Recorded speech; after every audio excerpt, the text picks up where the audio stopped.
outgoing British Commissioner to the Gambia, Sharon Waddell, was at the State House to bid farewell after the end of her diplomatic tour of duty in the country.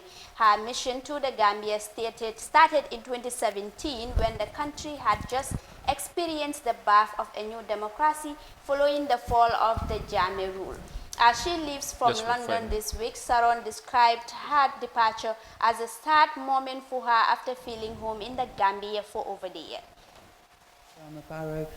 I think we have seen and been through a lot over the past 3 years.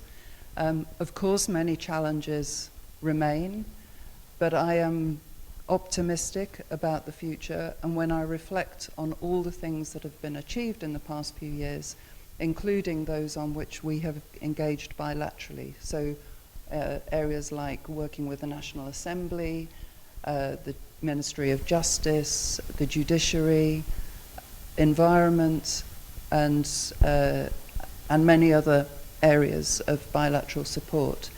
I genuinely feel that the foundations are being laid for a more prosperous, more secure future for the Gambia. The journey's not yet done, the transition journey's not yet done, and whilst we recognise that at the moment we're all grappling with the immediate challenges of COVID-19, I think the next 12 to 18 months are also going to be crucial for the Gambia, and we will continue to be unflinching in our support for that transition journey. All right, that is the outgoing British Commissioner to the Gambia, who has been here since 2017 when the start of the new administration. She's leaving, but she said that she's certain for the fact that she's leaving because she felt like Gambia is a home for her, and she said that they will support the Gambia in terms of its transitional process and justice. Yes, essentially she ended her mission in the Gambia, and of course along the line we expected this day would come because he was just here for a certain period and then eventually they've had them. So dem na, but she gonna important, right? As he said, she's very happy and pleased staying in the Gambia. She felt home. Te lolu I think lu am solo la. Te ñun Gambia lu gëna bari.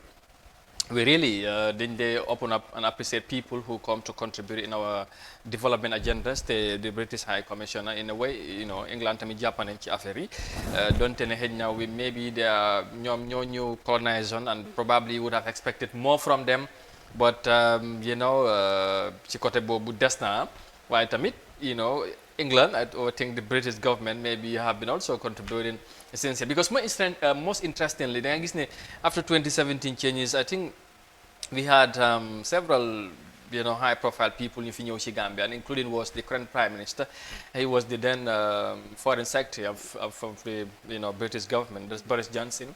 And then people expectations were seemingly very high, but all of a sudden we have not seen much though from UK in terms of supporting. Maybe they have done in some area, but they have contributed, right? Of course, in no small measure, maybe. Of course, she lay on the foundation, the democracy, and of course, other during Jammeh's time, that was halted. Diplomatic ties between the Gambia and, of course, the UK. Why gis nañ ne Barrow government bi bum ñëwé dafa restore take Gambia back to the Commonwealth, and of course the diplomatic ties also are there. Yeah, I think na sa lolu bokk na li prontom Boris Johnson ñëwam bi fi Gambia bu mu delluwaate ci Commonwealth bi ñu ñëw ak yooyu, you know.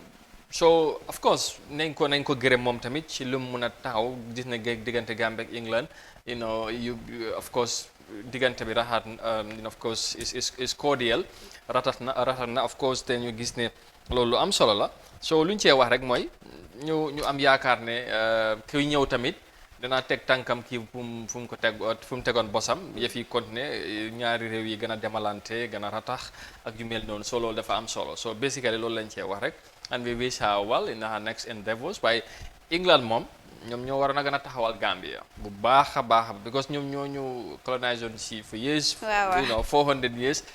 Te soo gisee ñu ne réew yi nga xamante ne French yi ñoo leen colonise, ñoom ñoo gën a develop, ñoom ñoo gën a am ay taxawaay yu am solo because ñoom ñu leen colonise woon dañ leen doon jàppale def seen réew yi fa lu am solo. Waaye ñun fii daanaka gars yi bàyyuñ fi dara te taxawaay bi des na donte ne ñu ngee def, waaye des na waroon nañu gën a mën a defar réew yu mel ni comme Gambia, Ghana, Nigeria and other countries, but you know maybe along the line loolu yëpp dina tane and then we see what happen, but moom kontaan na ñu ngi ko wish well.